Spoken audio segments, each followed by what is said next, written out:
Halo semuanya, selamat datang di segmen analisa di akhir tahun 2023 ini. Kembali kita update terkait dengan kasus Subang, teman-teman. Sebuah progres yang luar biasa. Dari awal kita mengikuti kasus ini dari tanggal 18 Agustus 2021 sampai sekarang sudah ada penetapan 5 tersangka. Nah, yang paling membahagiakan lagi dengan progres yang kita akui sudah sebegitu banyak banget adalah keterangan terbaru dari Purnawirawan Polisi, tepatnya adalah Ibda Edi Soekarno. Ada beberapa hal yang disampaikan beliau ini ternyata luar biasa ngebuat kita surprise. Tapi di bawah semua keterangannya beliau, ada satu hal yang digarisbawahi bahwa tidak ada niatan untuk misalnya kayak mau mencari muka atau bahkan mau naik jabatan, karena kan beliau sudah pensiun ya. Artinya tidak ada ambisi politik ataupun ambisi apapun. Beberapa hal yang disampaikan di sini, pertama adalah terkait dengan kemarin bahwa mengenai motor ya. Motor NMAX warna abu-abu atau biru. Sebenarnya penyidik dari Polda Jabar ini, apakah motor NMAX yang diduga kuat itu adalah bagian dari pelaku pembunuhan ini warnanya biru atau abu-abu? Kenapa warna ini penting? Karena kita ketahui salah satu tersangka atau kedua tersangka, Yosep dan juga Mimin, keluarga ini memiliki motor NMAX yang warnanya abu-abu.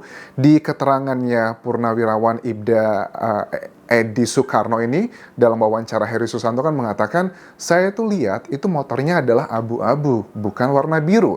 Tetapi yang tersampaikan ke publik itu adalah motor warna biru. Ya, kita juga tahu bagi kalian yang yakin bahwa tersangka Yosep adalah bukan pelakunya dan timnya, dikatakan di Jawa Barat yang punya motor NMAX warna abu-abu tuh bukan cuman mereka saja. Tapi kan apakah terlalu banyak sebegitu kebetulan?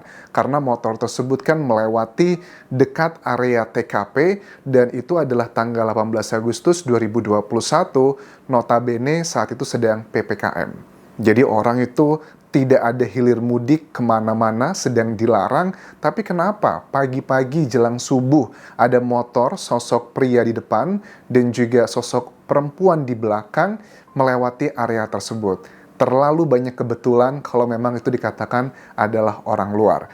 Bagian berikutnya juga, Purnawirawan Ibda Edi Soekarno mengatakan momen bertemu dengan Danu setelah ada kejadian Danu digigit oleh anjing pelacak.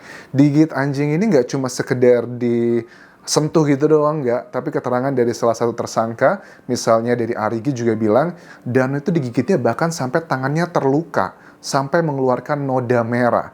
Pada saat beliau bertemu dengan Danu dikatakan bahwa begini, Danu, kamu ingat nggak waktu kamu digigit anjing sampai segitunya? Oke, terus Pak Edi bilang begini, Danu selama ini gimana? Ngerasa nggak sih? Dan dengan bahasa yang mungkin antara seperti orang tua dan anak muda ya, Danu meyakinkan sekali lagi bahwa enggak lah, saya emang nggak terlibat sama sekali Pak gitu. Terus ditanya lagi waktu itu, sebenarnya Danu tidur jam berapa sih kamu di tanggal 18 Agustus 2021 dini hari tersebut? Ya, dia tetap kekeh mengatakan bahwa sekitar jam 3-an pagi. Tetapi kan itu semua adalah kamuflase. Pak Edi pun yang menangani pertama kasus ini pun sudah sangat curiga dengan Danu awalnya. Dan akhirnya beberapa bulan lalu Danu menyerahkan diri ke Polda Jawa Barat dan mengakui bahwa dia adalah bagian dari pelaku pembunuhan Ibu Tuti dan juga Amel di Subang, Jawa Barat. Kemudian sebenarnya mengenai waktu Danu itu berbohong, ada sebagian orang yang mengkategorikan atau membuat narasi Danu ini adalah orang yang tidak waras. Maksudnya mungkin dalam tanda kutip adalah ya ODGJ, mengarah ke sana. Ini bukan cuma sekedar isapan jempol belaka. Jejak digital menunjukkan ada berbagai macam tes yang telah dilakukan Danu, misalnya tes kebohongan, lie detector, tes juga kejiwaan. Tes kejiwaan itu juga bagian untuk menentukan apakah dia itu sehat atau tidak. Karena kalau dalam tes kesehatan tersebut menunjukkan bahwa dia ternyata ada gangguan jiwa, secara undang-undang dia tidak bisa dimintai pertanggungjawaban secara hukum. Pak Edi mengatakan begini, mungkin dengan bahasa simpelnya ya, bukan secara ilmiah. Dan itu termasuk yang pinter komputernya, karena mungkin orang tua zaman dulu kan tidak begitu knowledgeable mengenai ya mungkin gaptek ibaratnya, tapi Danu ngerti karena kan dia juga bekerja di warnet, dia menjaga warnet, dia ngerti bagaimana mengoperasionalkan dan sebagainya. Ya aku juga setuju bahwa di awal-awal setahun setelah kejadian ada sejumlah orang membuat narasi bahwa Danu ini kayaknya nggak waras nih, sering berubah-ubah keterangan. Menurut aku tidak konsistenannya Danu ataupun juga sering berbohongnya Danu itu bukan indikasi karena dia tidak waras, tapi karena dia di bawah tekanan. Kalian bisa tahu, Pak Edi pun dalam wawancara ini mengatakan bahwa saya itu sering diteror setelah kasus Subang ini.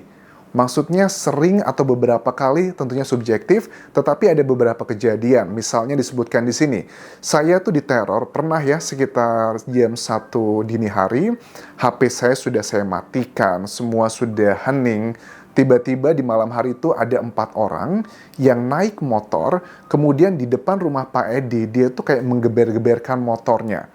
Apa coba tujuannya? Dan masih ada beberapa poin lagi. Sebenarnya mengenai isu yang disampaikan Pak Edi ini beberapa kali sudah kita bahas menurut sumber-sumber istimewa dulu yang sudah aku sampaikan bahwa Pak Edi ini dugaannya adalah berada di bawah ancaman. Dan ternyata Pak Edi hari ini mengakui dalam wawancaranya. Nggak cuma masalah dugaannya adalah gerombolan motor, kita sebutnya geng motor, walaupun tidak semua geng motor itu negatif, banyak juga geng motor itu yang positif karena komunitas perkumpulan. Menghidupkan motor, diteror berkali-kali, nggak cuma sekali dua kali, bahkan juga Pak Edi di sini menyebutkan ada seseorang. Ada seseorang yang juga melakukan beberapa hal ke dirinya, ngomong secara langsung atau melakukan beberapa tindakan yang aku tangkap dari keterangan Pak Edi ini masih memberikan hanya kiasan-kiasan aja, tidak terlalu detail. Tapi kalau boleh aku interpretasikan, yang dimaksud sama Pak Edi ini sebenarnya dugaanku adalah kayak rekan kolega, sesama oknum, mungkin beberapa oknum, yang dia ini juga melakukan intimidasi ke Pak Edi. Ada sih beberapa sumber yang mengatakan bahwa kayak seorang oknum anggota polisi, inisialnya A, itu juga termasuk yang sering melakukan intimidasi ke Ibda Edi Soekarno yang sudah pensiun. Dan untuk kalian tahu, Pak Edi ini kan sudah pensiun beberapa bulan lalu dan sudah menangani kasus ini pun juga dari awal terjadinya hal ini.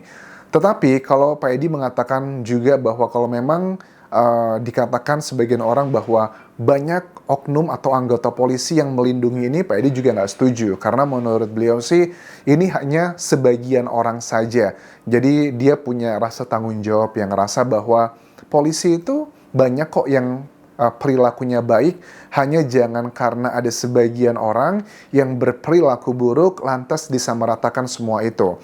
Dan mengenai seberapa jauhkah dugaan oknum-oknum tersebut terlibat dalam kasus Subang ini, ada beberapa hal yang disampaikan. Pertama begini, saya yakin ya, anggota itu paling karena nggak ikutin SOP atau hanya karena faktor kedekatan saja. Jadi di bagian ini Pak Edi tuh pengen memberikan pesan bahwa ini adalah masalah obstruction of justice, bukan berhubungan dengan dia terlibat dalam peristiwa pembunuhannya, bukan, tetapi lebih ke masalah penghilangan barang bukti. Dan ini juga linear dengan keterangan dari Kabid Humas Polda Jawa Barat dan juga Dirkrimumnya, semuanya mengatakan juga hal senada. Keterlibatan dugaan para oknum ini adalah penghilangan barang bukti. Sudah disebutkan pada saat press conference terakhir adalah ada 3 anggota polisi yang oknum ini adalah pangkatnya juga sudah disebutkan, ada Bribka ya, terus juga, sorry aku lupa, tapi kurang lebih kita sudah tahu, yang kalian masih ingat siapa saja itu bisa tuliskan di kolom komentar video ini. Tetapi aku sangat apresiasi sekali lagi untuk Ibda Edi Soekarno yang sudah purnawirawan, tapi masih mau berjibaku untuk ngebuka kasus ini, karena jujur sudah 2 tahun lebih kalau tidak ada inisiatif-inisiatif seperti ini nanti di persidangan yang sebentar lagi kita akan menuju persidangan kasus Subang, ini akan banyak dugaan-dugaan kesulitan-kesulitan yang akan dihadapi oleh jaksa. Karena kan jaksa itu dalam persidangan mewakili penyidik dan juga mewakili korban. Kalau tidak ada alat bukti yang kuat, nanti bisa dipatahkan oleh lawannya. Tapi secara hitung-hitungan di atas kertas, potensi kemenangan jaksa menghadapi keempat tersangka ya, Abi, Arigi, Mimin, dan juga Yosep, cukup kuat sekali. Apalagi dasar untuk seorang hakim memutuskan atau memvonis sesuatu hal dari terdakwa tersebut cuma dibutuhkan satu alat bukti plus dengan keyakinan hakim. Jadi nggak perlu dua alat bukti seperti penyidik untuk menetapkan satu orang tersangka.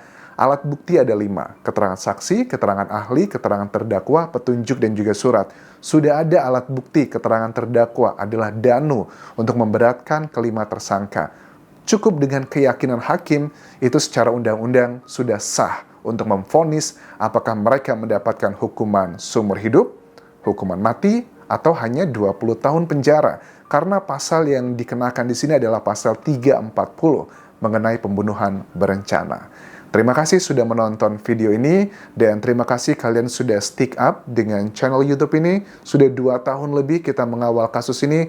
Mudah-mudahan tahun 2024 adalah tahun final untuk keadilan Ibu Tuti dan juga Amel yang dihabisi sangat sadis sekali di tanggal 18 Agustus 2021. Sampai jumpa.